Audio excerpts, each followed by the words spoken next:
अस्सलाम वालेकुम वरहमतुल्लाहि वबरकातुहू। उम्मीद करता हूँ कि आप सब खैरियत से होंगे। अल्लाह ताला आप लोगों को खुश रखे, सलामत रखे।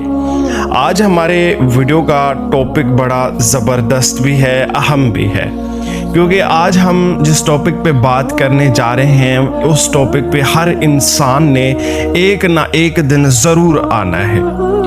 आज हम बात करने जा रहे हैं मौत से लेकर कब्र तक एक इंसान की रूह कैसे सफ़र करती है, चाहे वो मोमिन की हो या मुनाफिक की हो। वीडियो को आखिर तक लाजमी देखें, क्योंकि ये वीडियो आपके ईमान को ताज़ा करने वाली है इंशाअल्लाह ताला।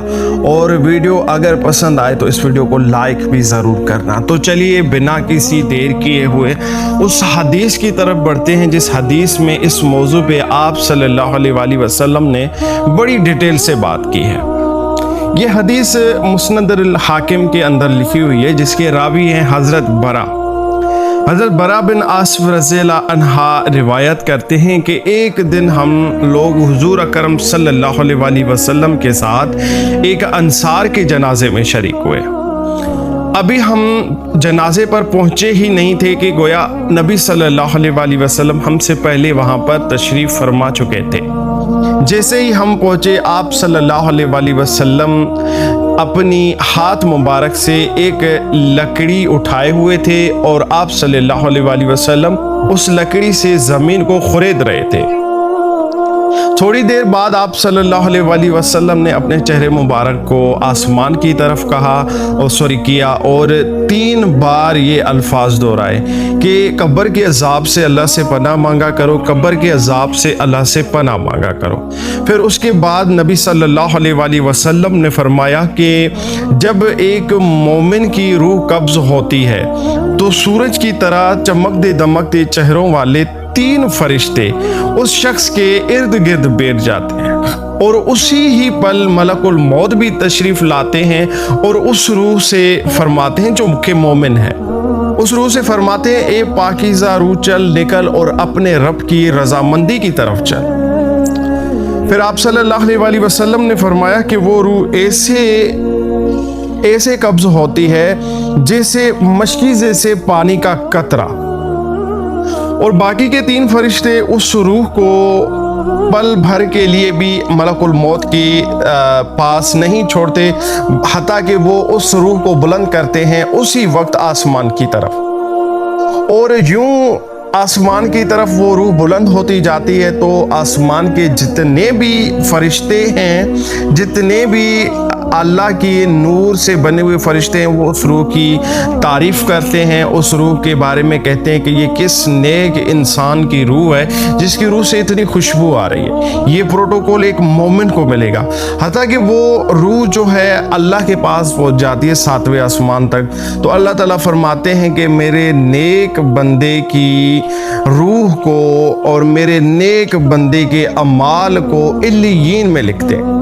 अब अल्लाह के पास 2 बड़े मकाम है। इल्लियीन जो मकाम है वो नेकोकारों के लिए होता है, सिजील जो मकाम है वो गुनाहगारों के लिए होता है। फिर अल्लाह ताला उन फरिश्तों से हुक्म फरमाता है कि ए मेरे फरिश्तों, इस रूह को ज़मीन की तरफ वापस लौटा दो।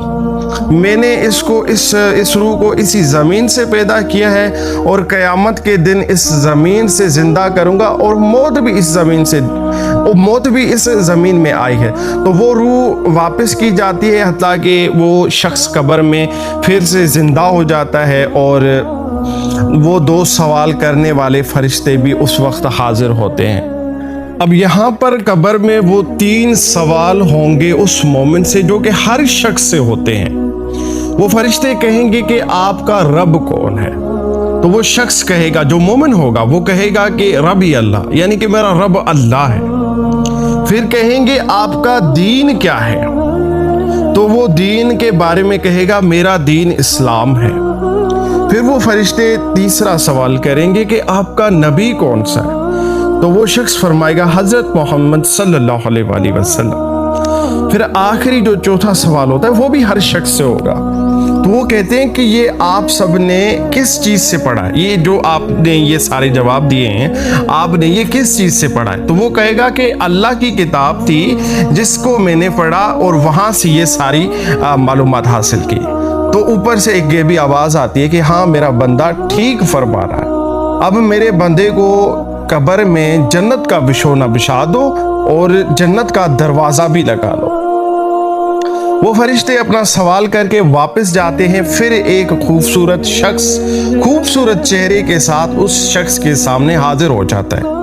تو وہ میت اس شخص سے کہتی ہے کہ آپ تو اتنے ماشاءاللہ خوبصورت ہیں، بہت ہی بہتر ہیں، آپ کون ہیں؟ آپ کے چہرے سے مجھے خیر و برکت نظر آ رہی ہے۔ تو وہ شخص فرماتا ہے کہ میں آپ کا اعمال ہوں، اور میں وہ خوبصورت اعمال ہوں جو آپ دنیا میں کرتے تھے۔ اب میں آپ کے ساتھ تب تک رہوں گا جب تک آپ کو جنت میں نہ داخل کروں۔ سبحان اللہ۔ پیارے مسلمان بھائیوں اور بہنوں، یہ تھا پارٹ 1 جو کہ ایک مومن کی روح کیسے قبض ہوتی ہے۔ اب ہم انشاءاللہ تعالی پارٹ 2 کے اندر یہ ذکر کریں گے کہ ایک گناہ گار اور ایک منافق کی روح کیسے قبض ہوتی ہے۔